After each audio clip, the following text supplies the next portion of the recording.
दिलजीत दोसांझ, जो ना सिर्फ वर्ल्ड के सबसे बड़े पंजाबी आर्टिस्ट है बल्कि इंटरनेट सेंसेशन है, स्टाइल आइकन है और पंजाबी फिल्म इंडस्ट्री के बेस्ट एक्टर है।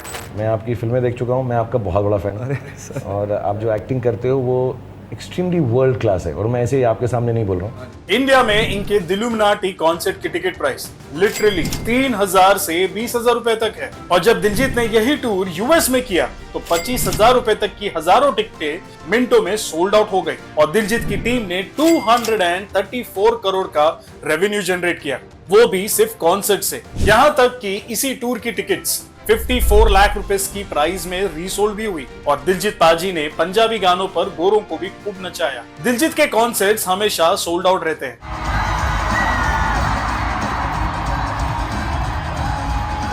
वो क्यूट है, फनी है, हम्बल है और उनका कोई हेटर नहीं है और उन्हें best actor film fair award भी मिला है। और एक गरीब पंजाबी फैमिली से आए दिलजीत की नेटवर्थ आज 172 करोड़ तक पहुंच गई है। लेकिन एक अकेला इतना सब कैसे कर सकता है और कैसी थी दिलजीत दोसांझ की इंस्पायरिंग जर्नी, जानेंगे आज के इस वीडियो में।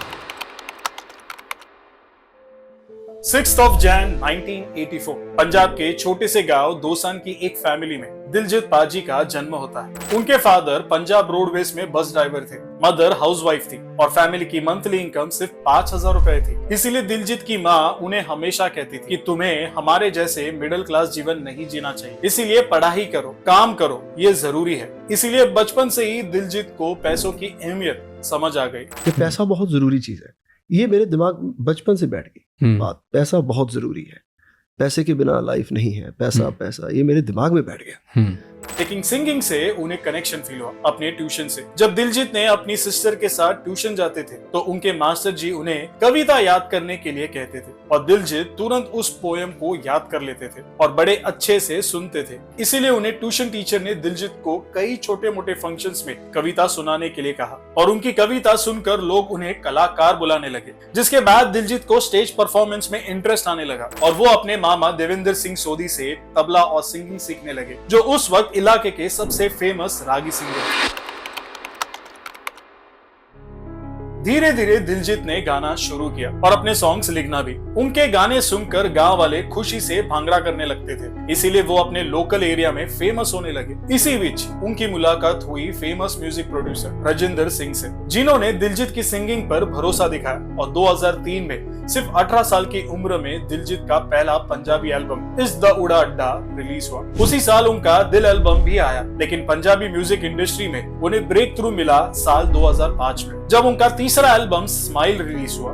गरीब परिवार में जन्म हर बच्चे की तरह दिलजीत की लाइफ में भी पैसों की सबसे ज्यादा इंपॉर्टेंस थी, इसलिए 18 साल की उम्र से ही उन्होंने स्टेज परफॉर्मेंस शुरू कर दिया। दिलजीत लोकल फंक्शंस में, शादियों में, पार्टीज में और गुरुद्वारा के इवेंट्स में परफॉर्म करते थे और कई बार तो वो एक दिन में 2-2 शोज भी कर लेते थे। दिन रात काम किया हमने। अब सेम डे हमने अमृतसर भी शो लगाया है और हमने करनाल भी शो लगाया है।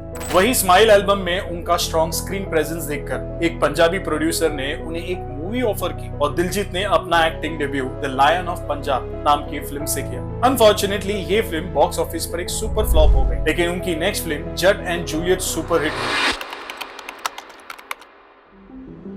दिलजीत थोड़े फेमस हुए ही थे कि तभी एक ऐसा सेटबैक आया जो ना सिर्फ उनके करियर बल्कि उनकी लाइफ पर भी बड़ा थ्रेट था। तो वह ये था कि दिलजीत ने अपनी एल्बम अर्बन पेंडू रिलीज की, जिसमें उन्होंने यो यो हनी सिंह के साथ एक सॉन्ग बनाया था 15 साल, जिसको लोगों ने काफी क्रिटिसाइज किया। उनके घर के बाहर प्रोटेस्ट किए और उनकी फैमिली को डेथ थ्रेट्स भी मिले, जिसके बाद दिलजीत ने पब्लिकली अपोलोजाइज करके और कभी ऐसी मिस्टेक्स ना करने का डिसीजन लिया। जिसके बाद उन्होंने कई रिलीजियस एल्बम्स भी प्रोड्यूस किए और उन्हें वापस लोगों का प्यार मिलने लगा। इन्हीं रिलीजियस सॉन्ग्स को बनाते हुए दिलजीत के नेचर में भी हम्बलनेस बढ़ने लगी और इसी क्वालिटी की वजह से दिलजीत को आज भी काफी पसंद किया जाता है। इनफैक्ट आज दिलजीत के लिए कहा जाता है a man with no haters.